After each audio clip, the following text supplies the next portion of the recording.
1-2.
This is the official post-event press conference for EFC 103 from the EFC Performance Institute, Johannesburg, South Africa.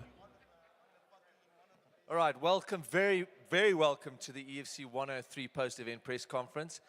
You know, I ran out of ways to describe these events. That for me was just insane. There was a lot of moving parts there, a lot of crazy endings to fights, a lot of funny things, but what we do have at the end of it all is we have a new interim middleweight champion,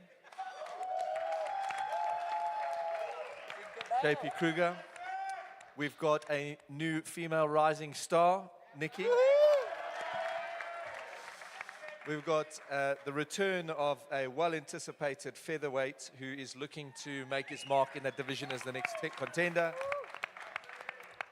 Somebody that really knows how to put on a great fight, great shows, talks the talk, and probably could be doing my job much better than I do in front of this mic. Terence Balello put on a hell of a fight tonight. Okay, let's go through bonuses. We've got Fight of the Night goes to the ladies. Well done. We don't have Felista here with us tonight. Unfortunately, she's gone to the hospital just to check out her shoulder.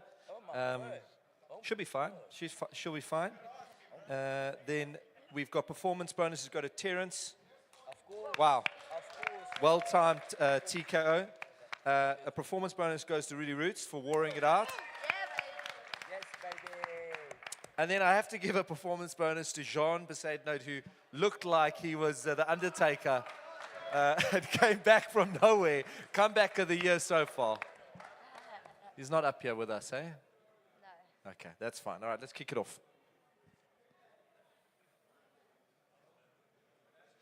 Where's media? Right. This question is for JP Kruger. JP, first of all, congratulations. I just wanted to know about you in your wildest dreams. Did you ever think that you'd come back after that break? You're one of the veterans of South African MMA, and now you're sitting with a title at this age. Not to me, I don't mean anything by age, you know, nothing by a number. You are sounding like Luke now. But I mean, you're mentoring and you play such a big role for Nicole, Peace, Gift, Nathaniel, and now you're sitting with a title. Just exactly what does that mean to you? Yes, man. Like, ek is blessed. Ek is totally overwhelmed vandag, maar soos ek gesê het in die cage, man, soos enigiets wat great in my lewe gebeur, liewe Jesus, kry altyd al die eer. This is the third title shot that I had, and I was driving on the way here in my car, and I was like, third time lucky, right? En man, weet jy wat? Yes. Ek het net so baie werk ingesit, elke liewe dag, ek staan op en ek is net blessed, man, dit is al wat ek doen en liewe Jesus is my gebless, ek het nog geen ander werk gedoen, behalwe hierdie nie, en ek love it, ek is totally in love met my job, ek het nog nie een dag van my lewe gewerk, want this is amazing, man, en soos jy sê, ek het al hierdie amazing athletes, Nicole, Peace, Nate, Mean Machine, Gifty, hulle allemaal, en man, ons is almal handsaam en ek dink maar net dat ek is die leier van die army en ek moet 'n voorbeeld stel. So yes man, ek dink dit is gepas dat ek die eerste titel huis toe bring en liewe Jesus kry net soos altyd al die eer man. Yeah.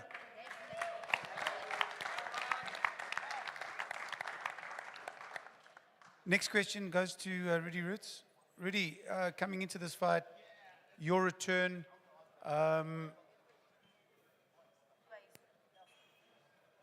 obviously you've been hit in the head.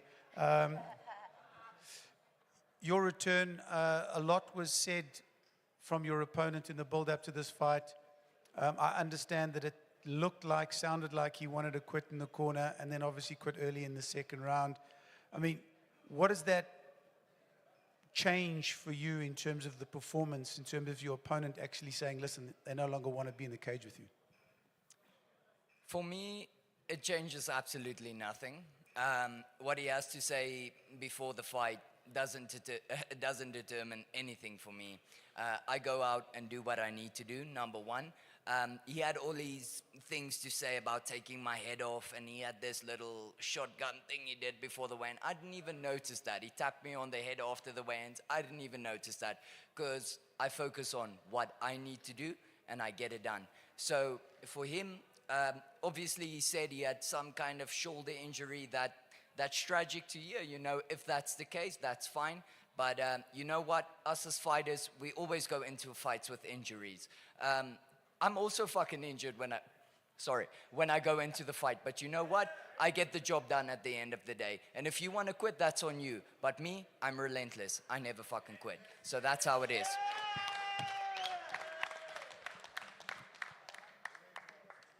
Another question for Rudy. I'm not sure how many people actually know what you went through. I still spoke to your father about the amazing journey you've walked. You actually overcame a bigger fight than the fight that you had tonight. Can you just tell us exactly if you don't mind sharing a bit of personal information, what exactly were you struggling with over these last few years with regards to your health? So I'm not going to go to the deepest of details, but Graham, Cairo, everybody understands what I needed to deal with. I was battling for my life at a stage, and I told one of my partners tonight when I made the walk to the cage, I turned around and I looked at my father, and my father told me before we made the walk in, it's like, son, you battled for your life. Sorry guys, I don't want to get emotional, but you battled for your life. This is nothing. The moment you fight for your life, something like a fight in a cage is nothing. So that just gave me the edge in this fight. I was like, you know what? If I could fight for my life, battling a guy like August Kaimbala is nothing. And that goes to all of my opponents that I have to face in the future. I already had to fight for my life, so fighting against you is nothing. I've already almost tasted death. So tasting death again, that's nothing to me. I'm ready for it. Let's go to war. That's questions for Graham Cartmel. Graham, we breed stars in the EFC, but in the lower division, I don't think I've seen a star pretty much like Terence Balello. We discussed the possible matchup with Zulu. I put it to Terence, and he was immediately up for it. Just go us through the thinking of setting up Terence Balello with Nkazimolo Zulu, why you thought about it, and then just pass it over to Terence about his further thoughts. Okay, so the flyweight division, prior to this event and having these flyweights really showcase themselves was always going to be interesting because you had so many top guys all running winning streaks. And he took that winning streak away from Kekela, which is massive. We have Tumelo Manyamala, who's also a rising star in that division. And ultimately, we have to have these really rich, talented guys going up as much as we can because they're facing an absolute beast. I mean, Biko is no walkover. You know, the guy's an incredible champion. So to groom these guys up to that space where they can challenge, that's why I wanted the Zulu fight. Because if anybody is going to really prove that Terence belongs in that top 3, top 5, that's going to be Zulu Boy. He's always been that kind of perennial challenger for us. Zulu and Co, they want another stab at Biko. I know that undoubtedly they want to have a title shot. This is my plan. This is what I think we should be doing with him. I'd love for him to take it up, but it's also, you know, there's no pressure. I'm not saying you've got to fight Zulu. There's other guys in the mix there. I mean, you could fight Tumela Manyamala, but then we're going to kill two of like the best guys in the division when we can grow them organically, you know, as we go. You take over, buddy. Yeah, like Graham said, it's, how can I say, it's either way. So, but it is what it is. We're gonna have to speak with my team about that, and yeah, let's see what happens. Let's see what happens, Graham. Next question for Nicole. Nicole, we had a chat just after your fight. And I suppose it's a two-part question. The first part is, how motivated was tonight, or motivating was it tonight for you, knowing that your head coach was obviously headlining this event? And second of all, the excitement coming in, being the Africa champion, and then walking away with your win like you did tonight. I mean, wrap all of that up for us, please. Well, it was a very exciting night. I'm very blessed to have Coach JP as my coach. He's a phenomenal fighter. I really love this guy, and shit, I couldn't ask for any better coach or any better team. So yeah, today was just amazing for me, and I'm just blessed to be sitting here and be here with every one of you. So yeah. Do you know what's quite interesting is I actually was quite anxious for Nicole to be on this card because, like, people don't understand, and I mean, Conrad Seabi's felt this plenty, you know, like, the guy is in charge of a lot of top athletes, and to be on a card with one of your athletes, it blows my mind that you would actually even do that. So when I posed it to Jimmy, their manager, I was like, are you guys sure you want to be on the same card? And she took it up and she showed up. And even when she stepped in there and she was mauling away through it, I thought, you know, there's a lot of weight on your shoulders. So well done for dealing with that on your debut. So much. Good work. And on the main card on a debut. Incredible. Next question is from the one and only Smiley. I'm gonna try not to be bombastic, Graham. Okay. My next question goes to Rudy. It's been 3 years. You've battled some demons. It's been 3 years with a comeback, 3 years or so. And after so much time of dealing with personal things out of MMA, how does it feel to make the comeback, and not just make the comeback, but make the guy give up? How does that feel for you? It feels absolutely fucking amazing. That's how I can describe it. You know what? If I can say it like that, the man sitting right across from me, his name is Jan Roots. That's my father. Everything I do in this sport, everything that I will do, it's all because of him. When I hit my lowest of lows, when I thought I couldn't make the walk again, that man pulled me out of the trenches. And everything I do is because of him. He's the guy who lifted me up, making the walk tonight. Even before the fight, I was battling with some health issues, and he reminded me, son, he's like, you were bred for this. This is what I created you into. Since the age of 3, this is what you were born to do. I've crafted you into this. So everything I do goes to Jan Roots, and this will be the story. This will be our legacy. That walk tonight is just the start. You guys have a look. We make it all the way with my father. Thank you. Sorry, I don't mean to constantly chime in. I just want to say something on that note with Jan. A lot of trainers and managers, you know, we like passing ships in the night. I deal with a lot of the guys and some of the athletes. And what happens is when Rudy went off the radar for his health issues, Jan constantly phoned me, at least like once every 3 weeks, and just like, this is where we are with Rudy. He always kept him in the mix. So for me, that was great. I never really, you know, crossed him off our roster. I was always like, okay, this kid's going to come back. And it was dubious, man. I was looking at like 2 years down the line going, sure, but he would still phone me and say, we're here, we're battling, we're doing this he's training, this is where he is. So well done, Jan. It's like a really professional way to handle yourself, and you know, that's the product of what you've got. And on that point, I just want to say, like I said in my post-fight interview, again, I just want to thank Graham, Cairo, EFC, all the personnel for being extremely patient with me and my process of recovery, on my road to recovery. They constantly ask, what can they do for me as an athlete to make it even better for myself? And they supported me each and every step of the way, helping me, supporting me. And to that, I just want to say thank you to the entire EFC staff and to Graham and Cartmel. Thank you so much, guys. Terence, this question's for you. We spoke last week, ahead of your fight, and you actually said that you would like to fight the Brazilian Magno Alves. When we posted the video, he actually responded. He called Graham out and he said, please make that fight. I know you're someone who always say when you ask for something and you want to go for it. Now that Graham's put this other fight in front of you, I know Zulu's also had issues making flyweight before. Is that something that deep down you want without obviously trying to upset the organization? I know you're a team player also, but is that something you'd prefer over the Zulu fight? Because an international opponent also and an old school dog like Alves, which you've said in the interview. I called out Magno April on IG, and we've been going back and forward. So I told him I'm gonna finish this fight in May, and then we can do something in July. So yeah, it's up to Graham in Cairo to. I missed that completely. I missed that Instagram battle. Yeah, so we were going back and forward. Magno, if you're watching, let's make it happen July. What you say, Graham? I don't mind. I'm sure. It's a good fight. It's a very good fight. Let's see where it lies. I've got to get hold of Magna and see where he is as well. But yeah, okay.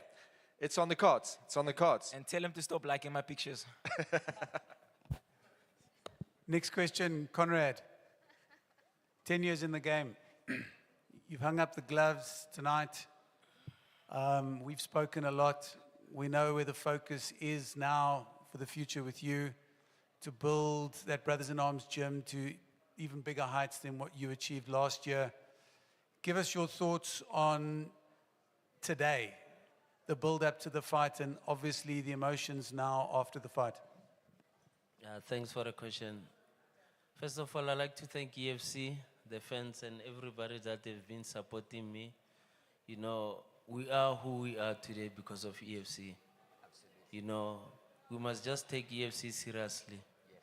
You know, leave the negativity, take the positivity and go up. Yes, sir. Tell me which champion is fighting abroad didn't come from EFC. No one. Everybody comes from EFC. Yes, so we'd like to say thanks EFC for what we are today. You know, I'm a well-known, I can just say celebrity in Mamelodi, everywhere location. And it's the whole of South Africa, bro. Not just Mamelodi. Yeah, I can just say, you know, I am what I am today because of EFC. I really appreciate the platform they gave me, the chance they gave me. You know, it's not easy to grow up in a rural area and perform and be well-known and fight inside that cage. It's not easy. I like to ask fans and everybody to respect fighters. We go through a lot. Trust me, we go through a lot. I'm not giving excuses. We go through a lot. You know, you have to put lots of things aside to focus on 15 minutes or 25 minutes. No, it's tough. Big ups to fighters, everybody. To come to your question, you know, I'm proud. I'm very proud. I'm very, very, very proud. And I thank EFC again for giving me this opportunity. I remember EFC gave me this opportunity 3 years ago to 2 years ago. I said, no, Graham, I'm not ready. I'm not ready. You know, they show they are giving the respect back to me. You know, it's not like they just say, Conrad, just take it. I've earned it, yes. But they said, there's no way you're going to go out without fighting. And leading to the fight, I didn't lose against anybody. I lost against somebody, which is JP Kruger. He's a good fighter. He's been here. You know, I'm proud. I'm not even here, to be honest. He's not just any fighter. I knew what I was expecting. He knew what he was expecting. So at the end of the day, his game plan worked. You know, he's too strong. He's good on jits. I'm good on stand-up. I might learn jits. He might know stand-up, but my stand-up is my dangerous game. His jits is dangerous game. At the end of the day, there should be a winner. There should be a world title, you know, a champion. So big ups again, JP. Much love, brother. I just want to say again. I also sorry, want to JP, say, like, Conrad, dude, like, yes, when I saw him hang up his gloves today, that was a sad moment for me as well, because, man, whether the guys are haters or they're like lovers, like you are a legend in this sport. Yes, so let's give Conrad. JP. Thanks, brother. Thanks, I really appreciate it, man. That's Thanks a lot. exactly what I was going to say. You know, the journey that this guy has walked with this promotion and what he's given back, we can't repay him enough. To be fair, he's built such incredible athletes, and I've never had a moment where I've phoned Conrad and he hasn't been able to offer somebody up in a fight. I mean, this guy harasses me on a daily basis for his athletes, to get them fights, to get them going. He believes in his team, and he leads the charge. It is not easy. People can say what they want, to step in there and also build a team the way he's built a team. It's just, it's incredible. So well done to you, Conrad. Just a follow-up question, JP. Coming into this fight, obviously you knew it was for a title. Conrad missed weight. You knew you were the only one that could really get the title. Did you have any inkling that if you beat him, it would be Conrad's final fight? And I mean, looking at the way the fight played out, when you did that takedown, it looked like you were putting a baby to sleep. You put him down so gently and so nicely. I think in any other fight, you would have slammed the guy to the ground. I mean, was there any inkling in your mind that this could be his last fight and the respect levels between the two of you? I've always had respect for Conrad. Like, even before the fight, I said, like, he has been my friend, and I do respect, man. Like, I've studied with my team, his videos. Bro, hierdie ou gooi appels, ou.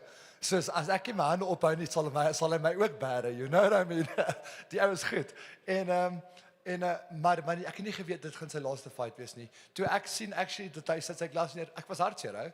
Dit was 'n oomblik. Dit was 'n mooi oomblik, want ek dink elke atleet kom by daai stadium waar jy nou soos luister, dit is daai tyd. Maar dit is 'n hartseer oomblik ook, want hy het soos heavy al baie geïnvest in hierdie sport en soos in EFC en soos al sy atlete, man. Sodat ek het dit nie verwag nie. Ek was so freaking happy om hierdie titel vanaand te vat, maar toe ek sien dat hy sit sy glas neer, ek was hartseer daaroor, ou. Dit was 'n spesiale oomblik op sy eie.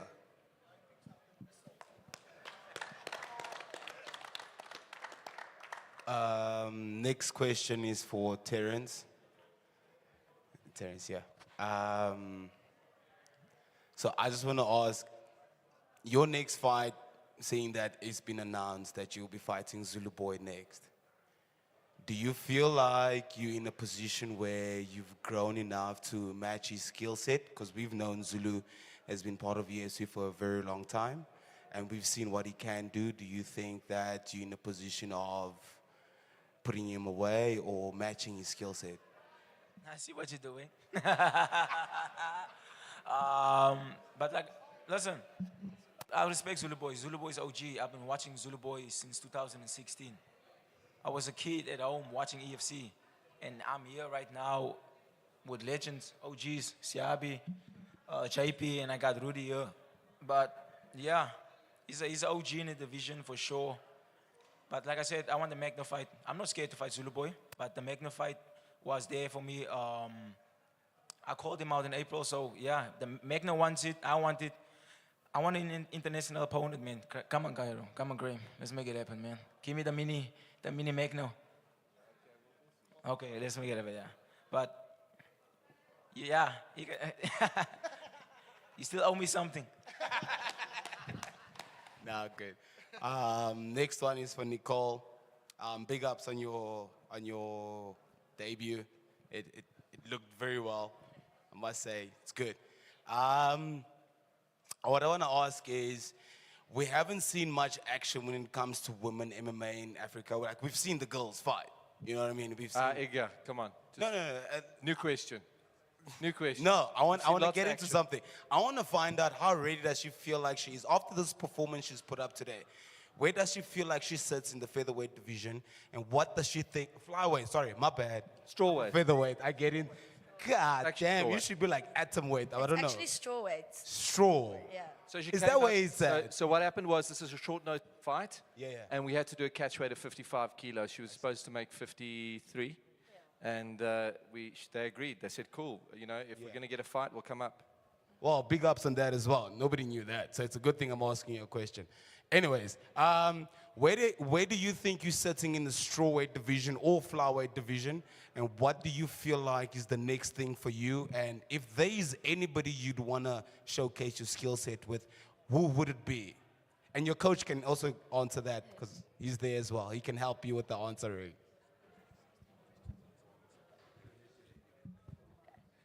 Obviously, I'm enjoying this win now because I took the win. I'm going home and I'm going to go celebrate. And afterwards, me and the team is going to discuss who we're fighting next and what's happening next in my future.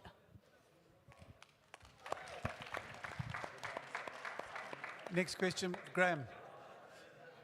Looking at the card as a whole, started off fantastically. The first fight of the night was a banger.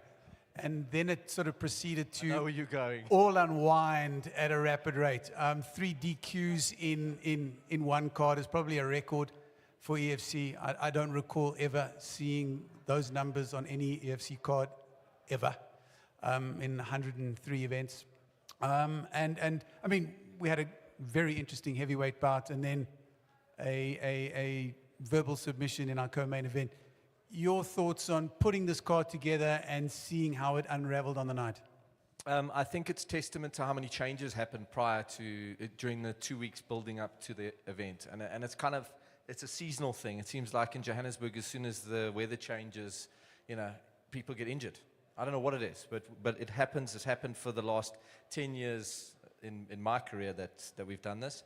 And I think, you know, if I unpack some of those DQs, I think David's fight, you know, that was as clear a ball shot as you can possibly get. It was a bit of a dirty fight on Mumbo's side. I thought like he was putting his fingers out in Lecture's eyes a lot, and it wasn't great. So in that way, I think that team needs to go back to the drawing board with him and really say, look, you know, this is not how we want our athletes to perform. The Gardners and Glover, it's so hard because I get slapped around for saying certain things about the medical side, but I think that he played up to that. You know, that back of that whole, I don't even know, it was half a knee. I don't even know what happened there. And then, what was the other crazy one? Yeah, Eduardo Barros. Man, that was terrible. I mean, for somebody to leave on a stretcher for a ball shot, I've never seen that in my life. And it's really okay. You know, we can laugh about it and berate it, like the fight, but the reality is I wouldn't put myself. And I think that most people that are winning fights and doing well, they wouldn't leave the hexagon in that condition. There's just no way to want to come back and fight. I mean, I wouldn't want to show my face in the organization again, to be honest with you. I mean, do you get the same feeling about not wanting to show your face in the organization when you watch an athlete verbally give up, like we saw from August? That's the craziest thing I've seen in a long time, I'll be honest with you, because he knocked out Nerek Simos. He's on a charge, moves to one of the best gyms in the country. They put everything behind him, takes a short notice fight, granted it was short notice, shows up, looks like he's in the best shape of his life, and just didn't want to continue. August is, I can't speak enough to that being a real problem psychologically that he needs to fix. And I can't fix it, his camp can't fix it, fighting more is not going to fix it. He needs to go back to and sort his life out, man. But for you as a matchmaker, what sort of position does that put you in, for example, with his next fight? Well, we were always teetering on issues with August from the day that we signed him. He's the most difficult guy we've ever dealt with. My staff don't want to deal with him. They don't want to book flights for him. The lady who's my right-hand person in this organization won't talk to him. So I have to deal with him exclusively. So the reality is now it's kind of like, you know, the blood's in the water, the writing's on the wall. Do we want to continue a relationship with him? Probably not. Sorry, guys. I just want to say one thing on the point Graham's making here, and it's not a derogative term towards ladies or something like that. Like I've said before, 99% of the fighters stepping up to the cage are walking in there with injuries. Rule number one when you take up MMA, mixed martial arts as a sport, is don't be a bitch.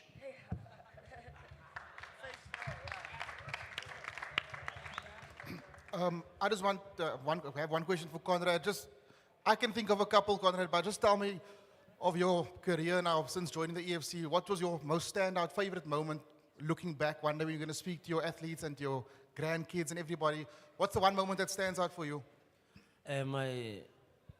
It's a fact, and its history is gonna remain there. In 5 months, I took 3 belts as a head coach. Who did that? And the other thing, Graham, now I'm requesting you publicly, please, I've been asking you. I've got Sibusiso Sovendle, Treza Lisaka. We did try to take short notice 3 times. Please, on this card, please. And also, I want to ask you, what is the future holds for Zico Magengele? That's interesting because I would have liked Peace to fight Zico. I think that was on the cards to try and. Graham, please, no bad blood, not because of this. Can you make this fight happen, please? Sure. Yes. Please. Yeah. Even next month, peace, Well, next yeah. month. Not, Please. Peace. June. Let's go, man. we can possibly do it then, yeah, for sure. We need, listen, if you guys are willing to take it and he's willing to take it, but I think that they're going to want to sit down and work out their timeline. No, anytime. The 2 fighters wants to fight, you just have to make it happen. I know. I'm down. I'm in. Okay. I'm in for it. Cool. Done. Graham, final question from me. Talking about making fights, let's talk about June card. Iga Kabesa been announced defending the featherweight belt. Any other fights that you can tell the rest of us about that have been signed? So the main ones there that are Cole Henning's coming back against Tapiwa Katikati. We have Albert Steyn, who was signed to fight Bule Godogo, and that's kind of fallen apart, but Albert Steyn is waiting for his opponent, and he wants somebody. I've offered it to Bradley Swanepoel because he wants to come up at lightweight. I think it's a great fight. Mornay doesn't. Okay, so we'll get that done. Yeah, but that's going to be a really interesting fight card, and we're going to line up some serious titles. I mean, we get so much to work with after each fight. I get to sit down and start working on all these guys' careers, and I'm super excited about it.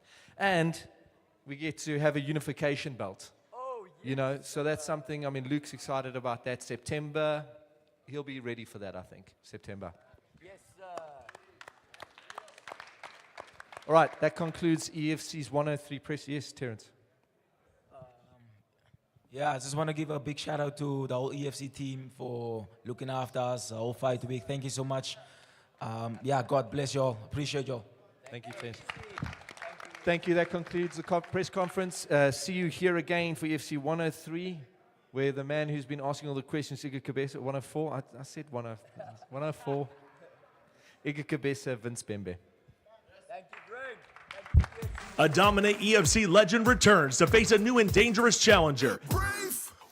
Let's take this thing higher. Iga Smiley Kabesa, the greatest African featherweight of all time, will put his belt on the line against Secunda's rampaging finishing machine, Vince Bembe. Oh, it's a great left from Kabesa to put Bradley straight down. Another big hammer fist from Kabesa. Another big right as well. And it's all over. What on earth just happened? Iga Kabesa shut Bradley Swanepoel down. With an electrifying submission game combined with lightning-fast hand speed, the devastating Bembe threatens Kabesa's precious legacy and title reign as one of Africa's most decorated champions. Oh, he's taking some shots. Combination Bembe's got him in the back and he does. That's a win for Vince. Oh my goodness, Vince Bembe! EFC 104, Thursday the 15th of June, Johannesburg. Broadcast and ticket details at EFCworldwide.com.